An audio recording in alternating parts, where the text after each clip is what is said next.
ओ हाँ भाई, तुम्हें भी जानना है अगर तोजी नहीं मरता तो जुजुत्सु काइसन का वर्ल्ड कैसे लगता। तो चलो मैं तुम्हें ये समझाता हूँ कि व्हाट इफ अगर तोजी कभी जुजुत्सु काइसन में मारा ना जाता तो ऐसे क्या चेंजेस हमें जुजुत्सु काइसन की सीरीज में देखने को मिलते जो शायद हमने अभी सोचे भी नहीं होंगे। जैसे कि तुम्हें पता है जेजीके के वर्ल्ड में तोजी फुशिगुरो को एज अ सोर्सरर किलर के नाम से भी जाना जाता है क्योंकि उसने दी ऑनर्ड वन हमारे प्यारे गोजो सेंसे को खत्म कर दिया था, मार ही दिया था।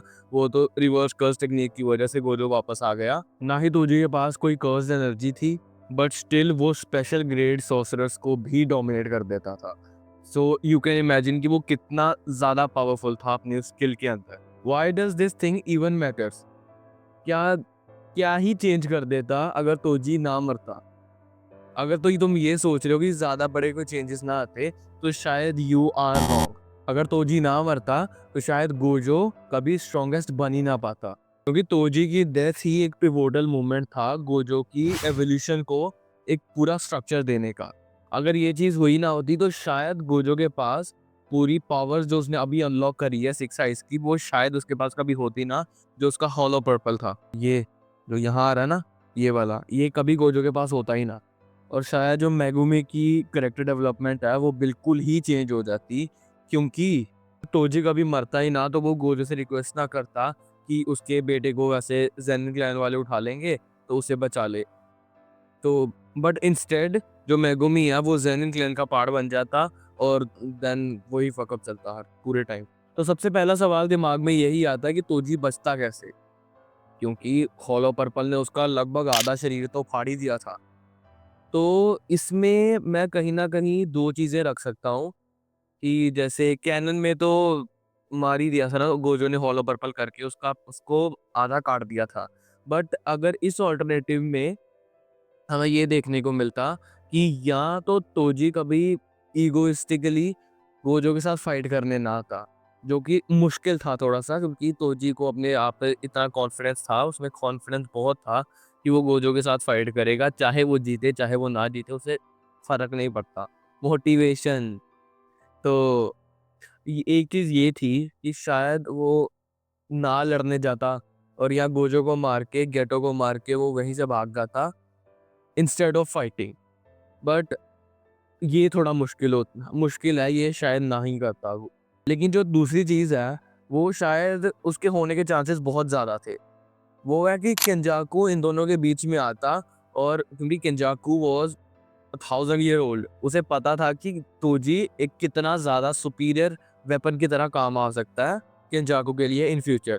तो वो शायद इन दोनों के बैटल के बीच में आ जाता और वही जो हर बार करता है वो वही कर देता, बेड़ा गर्क। तो इस चीज़ का गोजो की अवेकनिंग पे क्या इफ़ेक्ट आता, गोजो की ग्रोथ में क्या इफ़ेक्ट आता? तो तोजी से हारने के बाद गोजो को एक चीज़ रियलाइज़ हुई थी कि he is still not the strongest, और वो अपनी हाईएस्ट पीक पोटेंशियल पे तोजी से हारने के बाद गया था। लेकिन अगर तोजी गोजो को ओवरपावर कर जाता, या कभी समझ लो ये सब हुआ ही ना होता कि तोजी वर्सेस गोजो नहीं हो रहा, तो शायद गोजो की जो रिवर्स कर्स टेक्निक है वो हमें सीरीज में बहुत ज़्यादा देर बाद देखने को मिलती, क्योंकि at the present moment Toji के अलावा शायद ही कोई ऐसा सॉर्सरर था जो तब भी उस लेवल पे भी गोजो को टक्कर दे सकता था।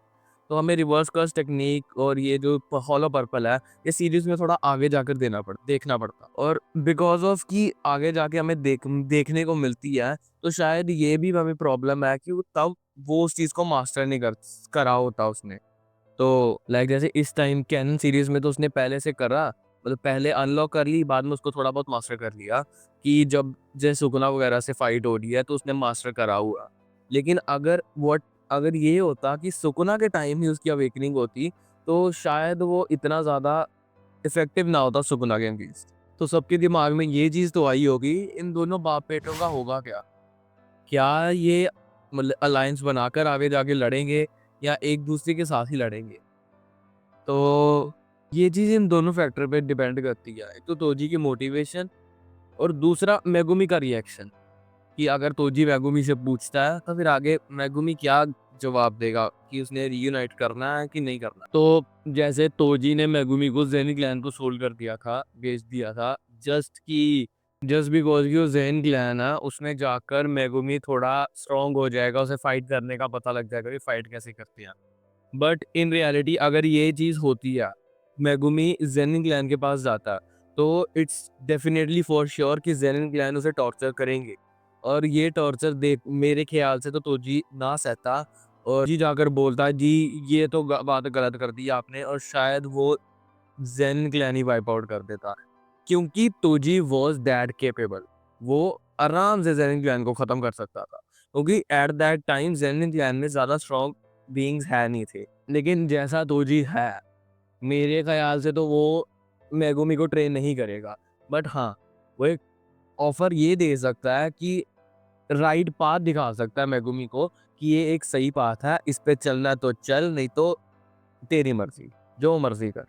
लेकिन अगर इन बाप और बेटे की जोड़ी बन जाती है, तो शायद हमें ये देखने को मिल सकता था कि Megumi hand to hand combat में इतना ज़्यादा स्ट्रॉन्ग हो चुका है, और शायद तोजी ने मेगुमी को इतना ट्रेन कर दिया है कि वो तोजी को भी सरपास कर गया।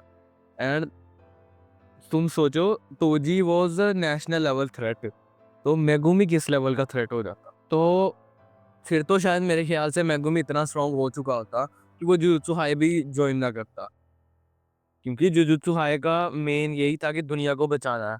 लेकिन तोजी जिस तरह से तोजी की मेंटालिटी है, मेगुमी की भी उसी तरह से मेंटालिटी बन जाती, and that is don't give a fuck. तो शायद वो कभी जुजुत्सु हाई ज्वाइन ना करता, और हमें फिर ये माहोरा का देखने को ना मिलता।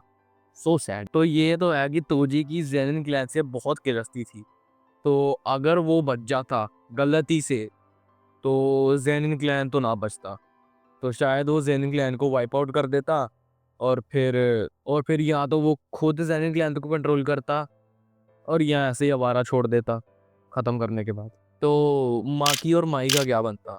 तो शायद अगर वो तोजी के अंदर और ट्रेन करते, तो वो भी गॉड लाइक करेक्टर्स बन सकते थे हैंड टू हैंड कॉम्बैट में, क्योंकि तोजी तो एक नेक्स्ट लेवल था, एलीट कैरेक्टर था वो। लेकिन अगर मैं उसकी टीचिंग्स भी, अगर 10 या 20% भी माकी और माई में आ जाते हैं, तो वो स्ट्रांग होते। और वैसे भी वो लड़कियां थी, 10-20% बहुत आप। मजाक था, मजाक था, मजाक था। और शुरू होने से पहले कैंसिल हो जाओ। कौन ही करेगा कैंसिल, चले। तो शिबुया इंसिडेंट और कलिंग गेम्स में तोजी क्या पार्टिसिपेट करता? हाँ, ऑब्वियसली करता। पूरा शिबुया खत्म हो रहा था, पूरा जापान को थ्रेट आ रहा था, तो इट्स डेफिनेटली श्योर कि तोजी भी उस चीज़ में पार्टिसिपेट करता। वैसे तो तोजी को फ़र्क नहीं पड़ता कि जो मर्ज़ी हो जाए, जो मर्ज़ी हो जाए।